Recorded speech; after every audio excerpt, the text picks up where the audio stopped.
bago na naman po na balubagi. Ano niya, Mr. Manabillas? Bicol kasi po, balubagi. Pasala-sala. False accusation, ibig sabihin, si dating Pangulong Maudigs, si Pacquiao daw, yung kanyang kaibigan, dinidemonize ng Marcos administration. Walang motibo po para i-demonize ng present administration itong si Pacquiao. Ano man po ang makukuha ng administrasyon sa pag-demonize kay Pacquiao?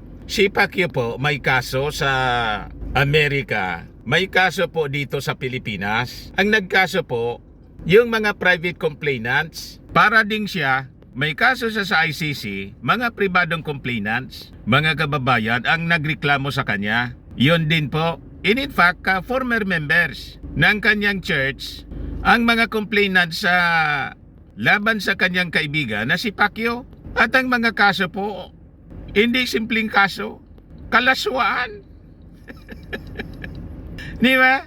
So ito ngayon mga kababayan ang sinasabi ni dating Pangulong Digong, kasabay ng ginawa kahapon na Senate investigation in aid of Kibuloy, in aid of legislation. Nagpasa pala po ng isang resolusyon para paimbestigahan yung dating committee po, Public Order in Drugs, ni Senator Pancher.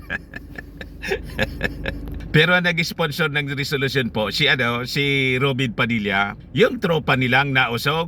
So ito ngayon ang laman ng balita mga kababayan. Inaakusa ni Digong ang ating administrasyon na dinidemonize daw si Pacquiao. Ayan po, mga kababayan. Sabi sa report ng Impact Leadership, Duterte claims admin demonizing Kibuloy to divert attention from corruption.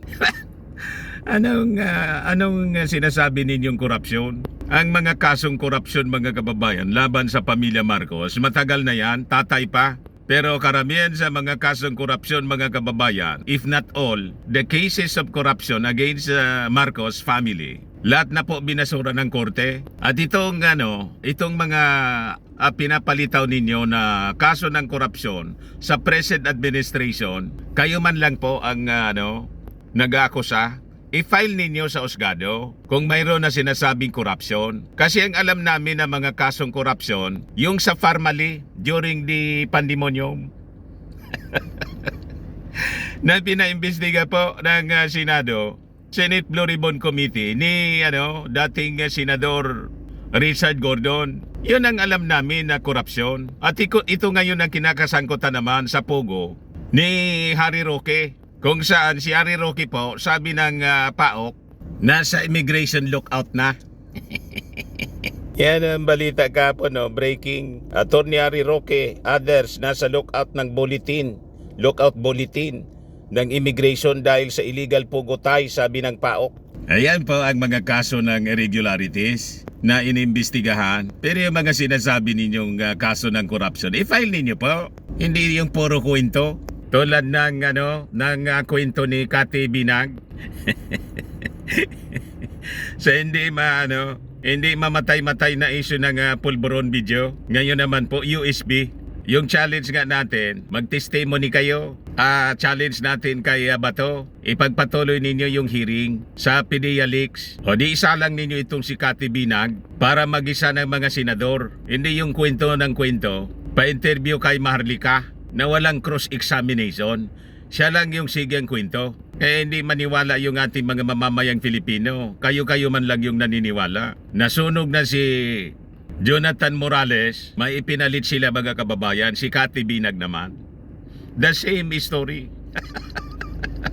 O ngayon, balikan natin itong sinasabi ni Maudigs na dinidemonize yung kanyang kaibigan na si Pacquiao. Ang rason daw para i-divert yung attention from corruption, incompetence, and abuse of authority.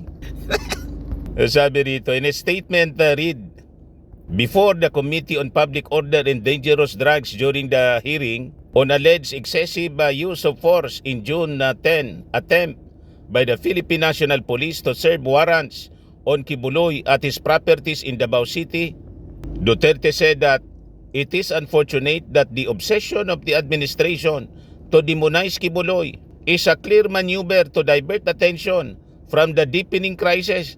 Crisis is found by corruption, incompetence, and abuse of authority. Malabo po ang mga kwento po ninyo. I-surrender na kasi ninyo si Pacquiao.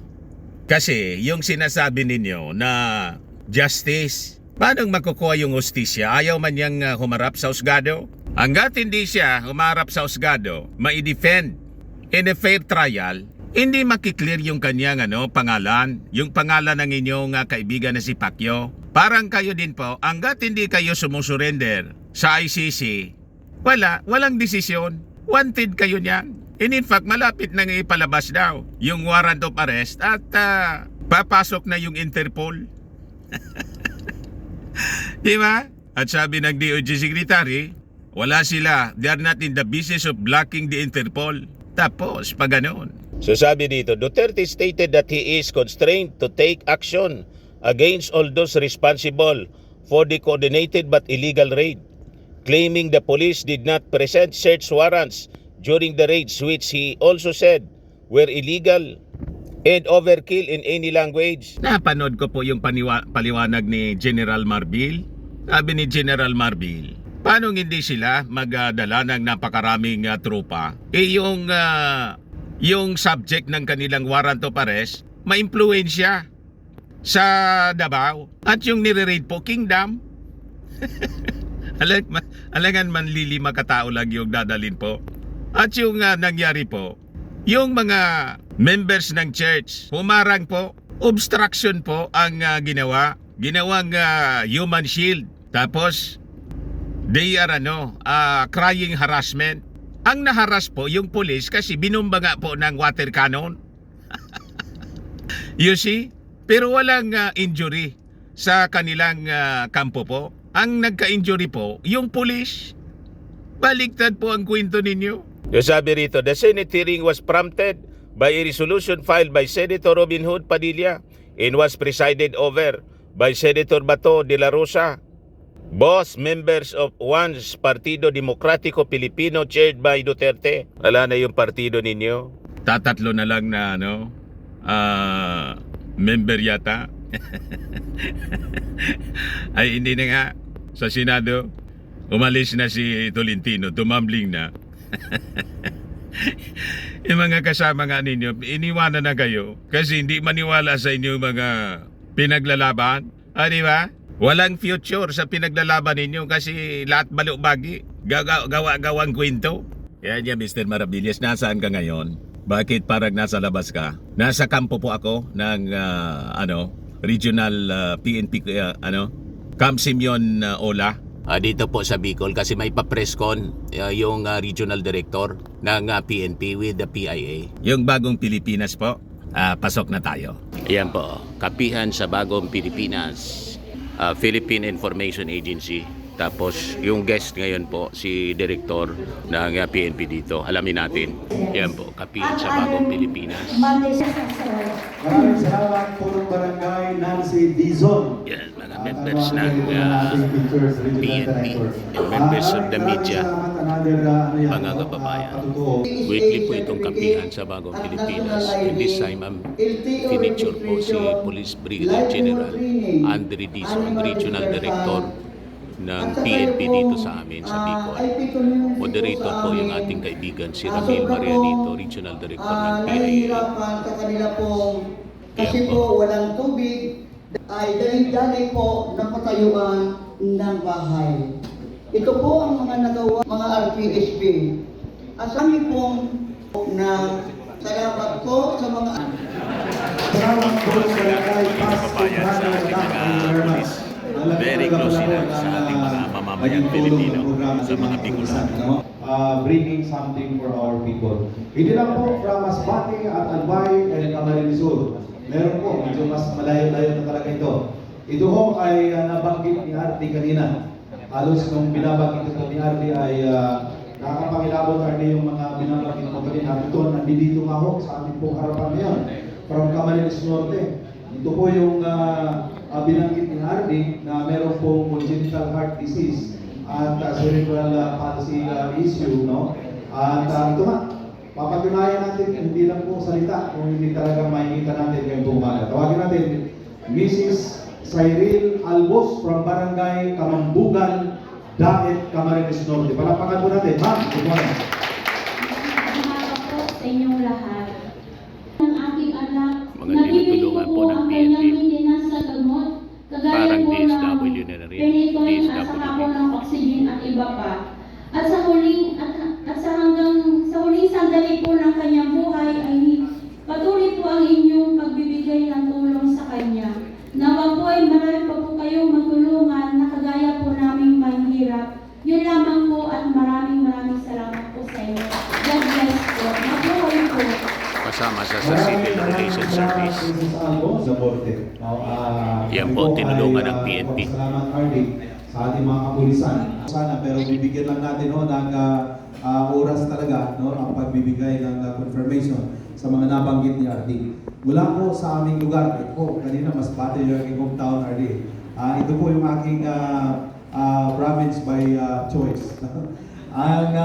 Mula po sa Sorsogon, ay isa hong elected official pa rin ang magpapatutuo na may ginagawa at nagawa po ang ating mga kapulisan. Amin pong mayor from the municipality of Gubat, Honorable Ronel Yu Lin. Mayor, good morning. Ito at ang pagbibigay ng mga linkages sa mga mamamayan sa barangay sa mga national agencies. Sa aming pong munisipyo, na-appreciate po namin ang kapulisan sa malaking tulong na ibinigay nila sa mga ating mga mag-aaral sa elementarya. Naging aktibo po ang ilan sa kanila sa paggawa ng mga organisasyon at club para sa mga elementary pupils.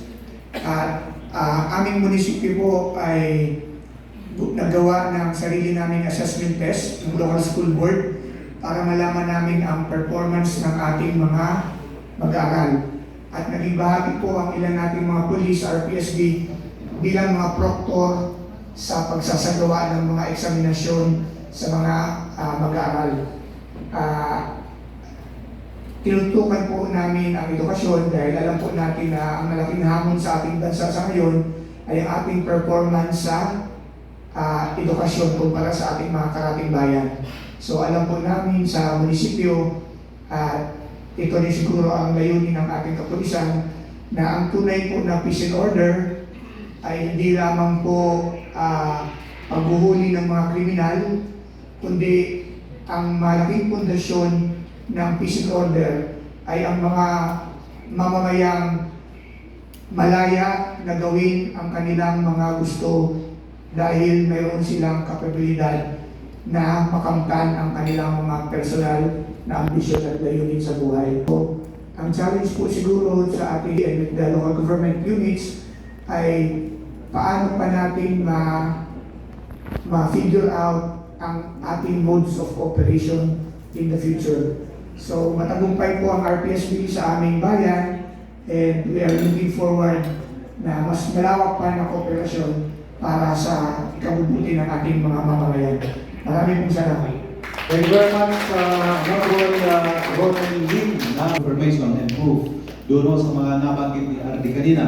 Mayor pala siya po. Nag-viral po ito, RD sa Facebook, yung pong tinulungan, elementary school, kung saan nahimatay yung isang bata at hindi lang doon natapos yung pagtulong ng PNP na madala sa ospital hanggang doon po sa bahay at hanggang pinag-aralan ni RD yung sitwasyon ng pamilya. Tinulungan po ito ng ating mga kapulisan. These are but proof na may ginagawa po ang ating mga pulis at sa yugtong ito nais namin ulit pasalamatan at bigyan natin po ng masigabong palakpakan yung ating po mga kapulisan dahil po sa kanilang pinamalas na kabutihan sa ating po sambayanan. Marami pong alam ko mas maraming tanong isa sa kasagutan pagkatapos ng inyong mga narinig ngayon. At kasama natin ating pong mga friends from the media at alam ko po, handa-handa na ang ating pong regional director, ang ating pong mga provincial director ay naandito ho lahat at ang mga opisyal po ng Philippine National Police Regional Office number 5. Palakpakan po natin sila dahil suportado ang kanila pong pinuno dito po sa R5. Tayo po ay dumako doon sa ating question and answer portion, pero bago yun, nais namin ulit banggitin ang ating pong boss dyan sa PIA, ang aming pong Director General Joe Torres, sir. Maraming salamat sa panunood. Nandiyan pa rin po, nakababad sa ngayon, nanonood po ang ating Senior Undersecretary Cesar Chavez, isang Bicolano na may akda po ng kapihan sa Bagong Pilipinas. Thank you very much, Sosek, for watching, and of course, DDG Ares Gutierrez, sir. Maraming salamat. At tayo po ay napapakinggan sa buong Kabikulan sa pamamagitan ng Radyo Pilipinas. At meron po tayo sa Camarines Sur, sa Naga City, sa Albay, Legazpi City, at dyan po sa Catanduanes, sa Veracruz. Live tayo sa oras na ito. Kasama na rin po ang ating Philippine Information Media Platform. So, ating mga kaibigan sa media that we only have one question and one follow-up. Please introduce yourself, and then nais po namin sabihin na please go directly to your question. Ang ating pong followed by Elmer Aynuevo. Against illegal firearms against sa election. Aside from that, gun holders or gun owners na may expired license na i-turn in na nila ito para hindi na maabala dahil pag hindi nila ito turn in, they will be subjected to search warrant. So, yun po ang isa sa mga direktiba knowledge done by our Chief PNP Police General Francisco Marbitza. Thank you. May policy po ba Elmer Aynuevo po, kasama natin sa media. na mga pulis at sa mga papasok pa po, sir, na bagong gansos ay bagong member? Sir, yung policy na yung mga papasok as much as possible, wala ng kato po. So yung mga pulis natin ngayon na may kato, iniiwasan na magpalagay pa sila sa yung nakikita ng mga tao. So yung lumalabas sa uniforme. Pero yung mayroon na, hindi na po yun parang pinagbibigyan na lang po yun, sir. As long as wag lalabas po sa ating uniforme na tutuloy pa naman po yun, sir. Pulis na may Kay tattoo. Colonel Aynuevo, sir. Followed by Joe Rocco. Nagtatanong po tayo mga kababayan. Dante Maravillas po, media vlogger. Tanong ko lang po kasi ganito. Sa social media kasi, napakaraming mga kwento. Infested po ng mga social media vloggers na the same time, tawag doon, fake news peddlers. After na manalo yung ating Pangulong Bongbong Marcos, parang yung lumalabas na mga kwento sa social media, masyadong tumaas yung politika. Lumalabas na yung peace and order situation, lalo yung mga crime incidents all throughout the country, hindi na yung tulad ng dati. Dumami niya ulit, bumalik yung mga crimes, yung droga, dumami. At least dito po sa Bicol region. Kumusta yung situation po ng crime incidents po dito at solusyon ng mga kung may mga crimes na nangyayari po? Pero i-generalize ko na lang po ang SIMBA. We are assuring... Tagalog po tayo kasi. Opo, sir. Opo. Nais ko na lang pong sagutin sa ganitong paraan na ang 6 na milyon na mamamayan ng Bicol Region ay sinisiguro ng 11,000 piso at 11,000 pulis na sila ay sigurado at tayo ay palaging nasa taas ng sitwasyon. So, ang liderato po ng PRO5 na may tagline kami na ang gusto ng pulis ay ligtas ka sa pamamagitan ng pagiging approachable, presentable, at dependable kasurong cops. Mananatili po kaming masigasig sa pagpapatupad ng ating mga batas, mananatiling masigasig sa pagpapanatili ng kapayapaan at kaayusan dito sa ating buong rehiyon po, sir. Bumaba pa yung krimen, tumaas. Masasabi natin, sir, na mababa po sa ngayong review sa loob ng 7 buwan ng ating panunungkulan. What about po yung droga? Ganon din po, sir. Na sa loob po ng 2 taon, 224 million. Pero sa 7 buwan ng panunungkulan natin, 92 million worth ng droga ang nakuha. So ganun po kasigasig yung ating kampanya laban sa illegal. So hindi totoo po yung pinipinta ng mga fake news peddlers na pag-take over ng bagong administrasyon po, bumalik yung krimen, tumaas yung droga sa buong Pilipinas. So at least dito sa Bicol Region, bumaba. Yun po ang totoong score po dito sa Bicol Region po, sir. At yung nabanggit niyo po kanina, sir, sa social media, isa po yun sa mga katangian ng polis na bibigyan natin ng pansin na yung maximum tolerance. Kung ang direktiba po natin sa mga polis, kung ano man po ang mga comment ng ating publiko sa ating social media, pakinggan lang po natin yun. Bagkus, susuklian natin ng serbisyong mararamdaman po talaga yun. Last question po. Ang pinakang most wanted ngayon at may pinakang mataas na patong sa ulo, si Fugitive Pastor Kibuloy. Kasama po ba siya sa inyong minomonitor? Opo, sir.